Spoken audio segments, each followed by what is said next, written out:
Guys, നമ്മളിന്ന് വന്നിരിക്കുന്നത് നമ്മുടെ ജുപ്പിറ്റർ 125ൻ്റെ ഒരു റിവ്യൂ ആയിട്ടാണ്. നമ്മളിത് ഇപ്പോൾ എടുത്തത് എത്ര വർഷമായി പറയുന്നത്? ഇപ്പം 2 വർഷമായി അല്ലേ?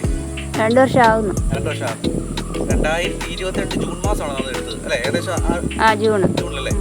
അപ്പം ആദ്യം നമ്മളൊരു വീഡിയോ ചെയ്തായിരുന്നു.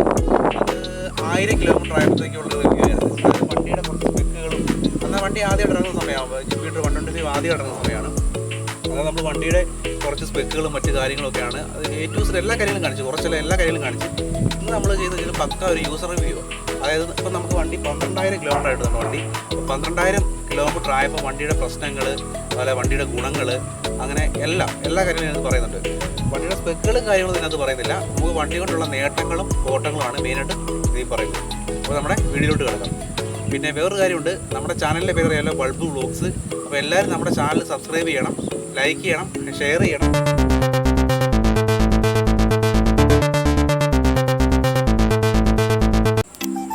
ഹലോ ഗൈസ്, അപ്പോൾ നമ്മുടെ വണ്ടി 12,915 കിലോമീറ്റർ ആയി മൊത്തം പോയിട്ട്. അതായത് നമ്മൾ ഈ 2 വർഷം കൊണ്ട് ഇത്രയും കിലോമീറ്റർ ഓടിച്ചിട്ടുണ്ട്. അപ്പം കൂടുതൽ ഇതിൻ്റെ വൈഫാണ് ഓടിച്ചിട്ടുള്ളത് വണ്ടി. അവൾക്ക് സ്കൂളിൽ പോകുന്നതിന്, അവൾ സ്കൂളിൽ ജോലി ചെയ്യണം. അപ്പം സ്കൂളിൽ പോകുന്നതിൻ്റെ ആവശ്യത്തിന് വേണ്ടിയാണ് ഈ വണ്ടി എടുത്തിരിക്കുന്നത്. നമുക്ക് ആദ്യം വണ്ടിയുടെ കുറച്ച് മോശം വശങ്ങളെ പറ്റി പറയാവേ. അതായത് ഈ കാണുന്ന കേൾക്കുന്നുണ്ട്, നമ്മുടെ ഗ്രാബ് റെയിൽ, നമ്മുടെ കൈപ്പിടി, ഈ ഭാഗം എപ്പോഴും വണ്ടി ലൂസായി പോകുമായിരുന്നു. അത് ഞങ്ങൾക്ക് ആദ്യം അറിയത്തില്ലായിരുന്നു. ഞാൻ തന്നെ ഒരു പ്രാവശ്യം ഇത് സീറ്റ് നോക്കിയപ്പോഴത്തേക്കും നമ്മുടെ ഈ ക്രാഷ് ഗാർഡ് കണ്ടോ വണ്ടി, അതായത് വണ്ടി നമ്മുടെ കയ്യിൽ നിന്ന് ചെരിവ് വെക്കുകയാണെന്നുണ്ടെങ്കിൽ വണ്ടിക്കൊന്നും പറ്റാതിരിക്കാൻ വേണ്ടിയുള്ളൊരു ക്രാഷ് ഗാർഡ് ഇതിൽ കൊടുത്തിട്ടുണ്ട്.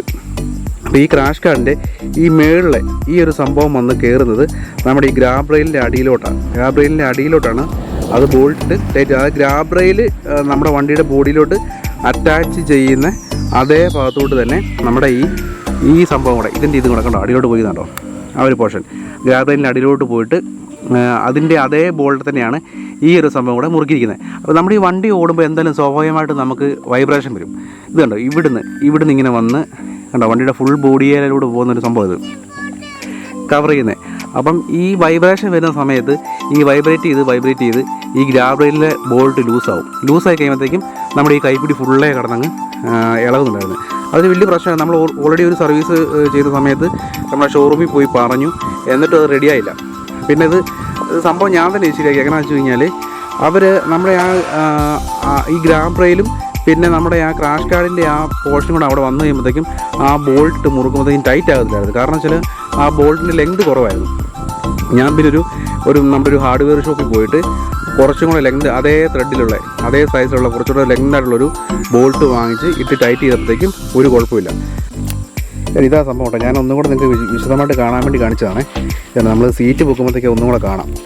ഇത് ഞാൻ തന്നെയാണ് വീഡിയോ എടുക്കുന്നത്, അപ്പം കുറച്ച് പാടുണ്ട് പറഞ്ഞിട്ട് എടുക്കുക. അതുകൊണ്ട് കണ്ടോ, അപ്പോൾ ഈ ബോൾട്ട് ഞാൻ 2ാമത് വാങ്ങിച്ചിട്ടാണ്. ഇതുപോലെ തന്നെ അപ്പുറ സൈഡിലുണ്ട്. അതായത് ഈ നമ്മുടെ ഈ ഒരു നമ്മുടെ ക്രാഷ് ഗാർഡിൻ്റെ ആ സംഭവം കൂടെ വെച്ച് ആ ബോൾട്ട് ടൈറ്റ് ചെയ്യുമ്പോഴത്തേക്കും അതിനകത്തോട്ട് അത് ഇറങ്ങി ചെല്ലുന്നില്ലായിരുന്നു. ഇപ്പോൾ നമ്മളെ ബോൾട്ടിൻ്റെ ലെങ്ത് കൂട്ടി ഇപ്പോഴത്തേക്കും ആ ത്രെഡ് അങ്ങ് അകത്ത് വരെ ഇറങ്ങി ചെന്ന് നല്ലതായിട്ട് ടൈറ്റായി കിടപ്പുണ്ട്. അപ്പം ഇങ്ങനെ സംഭവം സോൾവ് ചെയ്യാം. ഒരു വലിയ ഇഷ്യൂ ആയിരുന്നു. അത് നമ്മൾ ഷോറൂമിൽ പറഞ്ഞിട്ട് പോലും അവരെന്നെ അതൊന്ന് കാര്യമായിട്ട് നോക്കി ചെയ്യുകയൊന്നും ചെയ്തില്ല. അതുകൊണ്ടാണ് ഞാൻ പറഞ്ഞത്, അത് വലിയൊരു ഇഷ്യൂ ആയിരുന്നു. അപ്പോൾ ആദ്യമായിട്ട് നമ്മൾ വണ്ടി എടുക്കുമ്പോൾ ഈ ഗ്രാബ് റെയിൽ കിടന്ന് ഇളകുമ്പോഴും കുഴിയൊക്കെ ചടുമ്പോൾ അടിക്കുമ്പോഴും നമുക്ക് ഭയങ്കരമായിട്ടൊരു ഇറിറ്റേഷൻ ആയിരുന്നു. അപ്പോൾ ഇങ്ങനെ ചെയ്ത് കഴിഞ്ഞാൽ അത് മാറിക്കിട്ടും.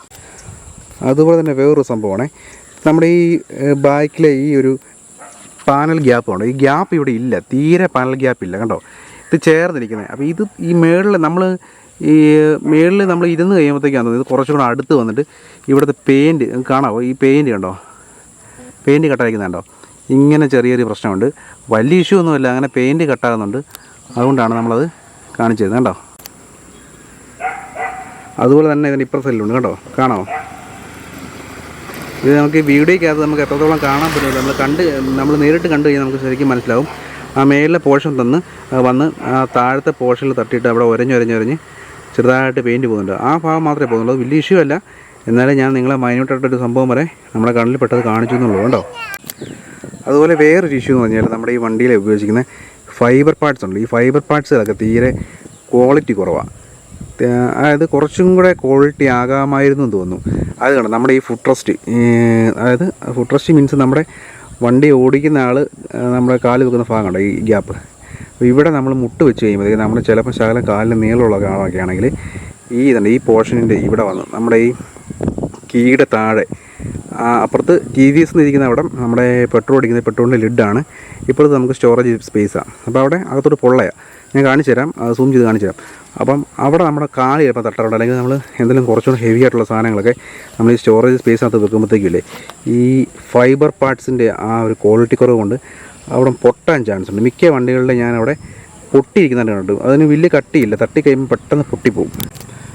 നമുക്കിപ്പോൾ തന്നെ ഇവിടെ ഒരു ക്രാക്ക് ഉണ്ട് കണ്ടോ. ഞാൻ ഈ വെള്ളം വെച്ച് അമുക്കുമ്പോഴത്തേക്കും ആ ക്രാക്ക് കാണാമല്ലേ ഇങ്ങനെ. അത് നമ്മുടെ കയ്യോ തട്ടിയതോ അല്ലെ എന്തോ സംഭവിച്ച് പൊട്ടിയതാണ്. ഇത് ഇവിടെ ഒരു ക്രാക്കുണ്ട്, ഇപ്പുറത്തുമുണ്ട് കണ്ടോ. ഇവിടെ വലുതായിട്ടൊന്നും തട്ടിയിട്ടില്ല, എൻ്റെ ഓർമ്മയിലും ഇല്ല.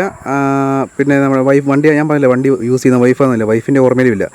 അപ്പം ചെറിയ തട്ടും മുട്ടും വരുമ്പോൾ തന്നെ, അതായത് നമ്മുടെ കാലിൽ നിന്ന് ചെറുതായിട്ട് തട്ടുമ്പോഴോ അല്ലെങ്കിൽ നമ്മൾ ഫോണൊക്കെ വെച്ചിട്ട് പെട്ടെന്ന് എടുക്കുമ്പോൾ ഒന്ന് മുട്ടിയാലൊക്കെ തന്നെ അവിടെ ക്രാക്കാകുന്നുണ്ട്. പിന്നെ ഈ മോഡലിൽ മിക്ക വണ്ടിയുടെ അവിടെ പൊട്ടിയിരിക്കുന്നത് നിങ്ങൾ ശ്രദ്ധിച്ചാൽ മതി. അപ്പോൾ പ്ലാസ്റ്റിക്കിൻ്റെ ക്വാളിറ്റി, അതായത് ആ ഫൈബറിൻ്റെ തീരെ മോശവും തന്നെ നമുക്ക് പറയേണ്ടതായിട്ട് വരും. അതുപോലെ തന്നെ നമ്മുടെ ഫൈബർ പാർട്സിൻ്റെ കാര്യം പറഞ്ഞപ്പോഴത്തേക്കാണ് ഞാൻ തുമ്പേ മറ്റേ ബാക്കിൽ മറ്റേ പെയിൻറ്റ് പോയത് കാണിച്ചില്ലേ, അതുപോലെ തന്നെ ഇതുണ്ട്. നമ്മുടെ മീറ്റർ കൺസോളാണ്. അപ്പോൾ ഈ മീറ്റർ കൺസോളിൻ്റെ മുകളിലുള്ള കണ്ടോ ആ ക്രോം ഫിനിഷിൻ്റെ അവിടുത്തെ പെയിൻറ്റും പോയിക്കുന്നുണ്ട്, ബ്ലാക്ക് കളറിൽ കണ്ടോ. അതുപോലെ നമുക്ക് വന്നിട്ടുള്ള മെയിനായിട്ടൊരു പ്രശ്നമായിരുന്നു, നമ്മുടെ വണ്ടി ഓട്ടത്തിൽ ഒരു സൗണ്ട് ഉണ്ട്, ക്രിക്ക് ക്രിക്ക് ക്രിക്ക് എന്നൊരു സൗണ്ട് ഉണ്ട്. അതായത് നമ്മൾ ഈ റബ്ബർ ചെരുപ്പൊക്കെ നനഞ്ഞ് കഴിഞ്ഞിട്ട് നടക്കുമ്പോഴത്തേക്കൊരു ക്രിക്ക് ക്രിക്ക് ക്രിക്ക് സൗണ്ടില്ലേ, നമ്മുടെ തവള വരുന്നൊരു സൗണ്ടില്ലേ, അങ്ങനൊരു സൗണ്ട് വരുന്നത്. അത് വണ്ടി കൂടുതലും നമ്മുടെ മഴക്കാലത്തായിരുന്നു അത് സൗണ്ട് വരുന്നത്.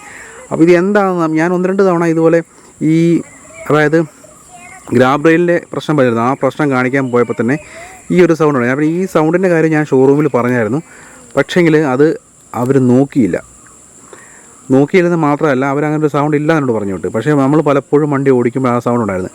അത് ലാസ്റ്റ് ഞാൻ തന്നെ നമ്മൾ ഈ സെൻട്രൽ സ്റ്റാൻഡ് ചെയ്യുന്ന ഇടിച്ച് വയ്ക്കാൻ വേണ്ടി ഒരു റബ്ബറിൻ്റെ പോർഷൻ ഞാൻ അടി വെച്ചിട്ടുണ്ട്. ആ പോർഷനിൽ വണ്ടി ഓടുമ്പോഴത്തേക്കും സെൻട്രൽ സ്റ്റാൻഡ് ഇങ്ങനെ ഒരയുന്ന സൗണ്ടാണ്. നനഞ്ഞ് കഴിയുമ്പോഴത്തേക്കും ഈ നനഞ്ഞ റബ്ബറിൽ എന്തിട്ട് ഒരയുമ്പോൾ ക്രിക്ക് ക്രിക്ക് സൗണ്ട് കേൾക്കില്ലേ, ആ സൗണ്ടായിരുന്നു. അപ്പോൾ അത് നമ്മൾ മാറ്റിയെടുത്തു. എങ്ങനെയാണെന്ന് വെച്ച് കഴിഞ്ഞാൽ നമ്മൾ ആ പോർഷനിൽ കുറച്ച് ഗ്രീസ് തേച്ച് അല്ലെങ്കിൽ കുറച്ച് ഓയിൽ തേച്ച് കഴിഞ്ഞപ്പോഴത്തേക്കും അത് ഒരയുന്ന ഒരു സംഭവം മാറി. അപ്പോൾ ആ സൗണ്ട് അങ്ങ് പൊതുവേ മാറി കിട്ടും. ഗൈസ് ഞാൻ പറഞ്ഞില്ലേ, നമ്മുടെ സ്റ്റാൻഡ് ഇതുണ്ട്, ഈ സ്റ്റാൻഡ് അടിയിൽ ചെന്ന് ഇടിച്ച് നിൽക്കാൻ വേണ്ടി ഒരു റബ്ബറിൻ്റെ ഒരു ബുഷ് നമ്മുടെ ഷാസി ഇട്ടിട്ടുണ്ട്. അപ്പോൾ ആ ഷാസിയെ ഈ സ്റ്റാൻഡിൽ നിന്ന് അടിക്കാതിരിക്കാൻ ഇട്ടിരിക്കുന്നത്. അപ്പോൾ അതിൽ ചെന്ന് ഒരയുമ്പോഴാണ് ഈ ക്രിക്ക് ക്രിക്ക് സൗണ്ട് ഉണ്ടാകുന്നത്. അപ്പോൾ അത് നമ്മൾ ഓയിലിട്ട് കൊടുത്തപ്പോഴത്തേക്കും റെഡിയായി. നമ്മുടെ ജുപ്പിറ്റർ 125ൻ്റെ ഫസ്റ്റ് വീഡിയോയിൽ ഒരുപാട് പേര് നമ്മളോട് കമൻറ്റ് ചെയ്ത് ചോദിച്ചാണ് വണ്ടിക്ക് വൈബ്രേഷൻ എങ്ങനെയുണ്ട്, വൈബ്രേഷനെ പറ്റി ഒന്ന് പറയുമെന്നൊക്കെ. അപ്പോൾ ഇന്ന് നമ്മളത് കാണിക്കുന്നുണ്ട്.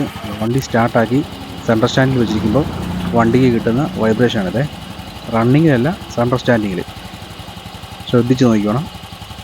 പിന്നെ നമ്മുടെ പഴയ വീഡിയോ കാണാത്തവർ ഞാൻ ഡിസ്ക്രിപ്ഷൻ ബോക്സിൽ എൻ്റെ പഴയ വീഡിയോയുടെ ലിങ്ക് കൊടുക്കാം. അതെല്ലാവരും കാണാത്തവരെല്ലാവരും കയറി കാണണം കേട്ടോ.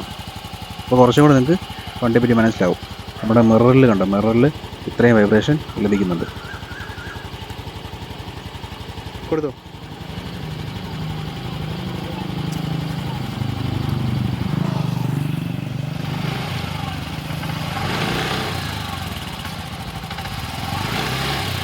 പയ്യെ കൊടുത്തു വെച്ചേ,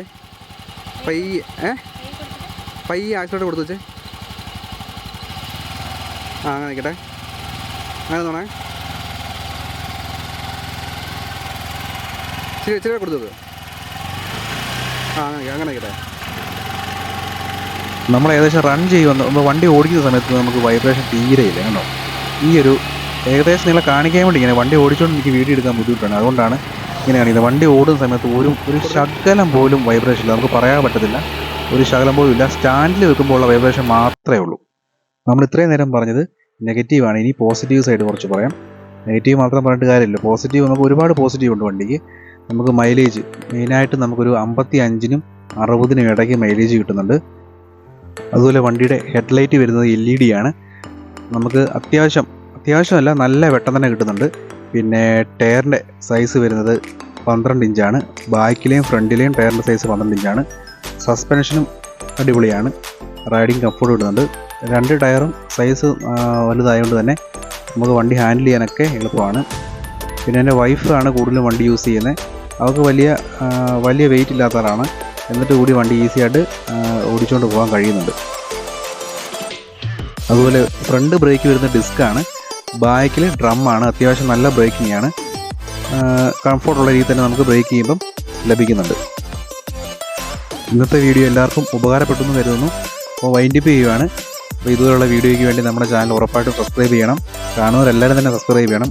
നമ്മുടെ ചാനൽ മിക്കവരും കണ്ടിട്ട് സബ്സ്ക്രൈബ് ചെയ്യാതെ പോകുന്നുണ്ട്. അങ്ങനെ ആരും ചെയ്യരുത്. എല്ലാവരും സബ്സ്ക്രൈബ് ചെയ്യണം, സപ്പോർട്ട് ചെയ്യണം. നിങ്ങളുടെ സപ്പോർട്ട് ഉണ്ടെങ്കിൽ അടിപൊളി വീഡിയോ ആയിട്ട് വീണ്ടും കാണാം.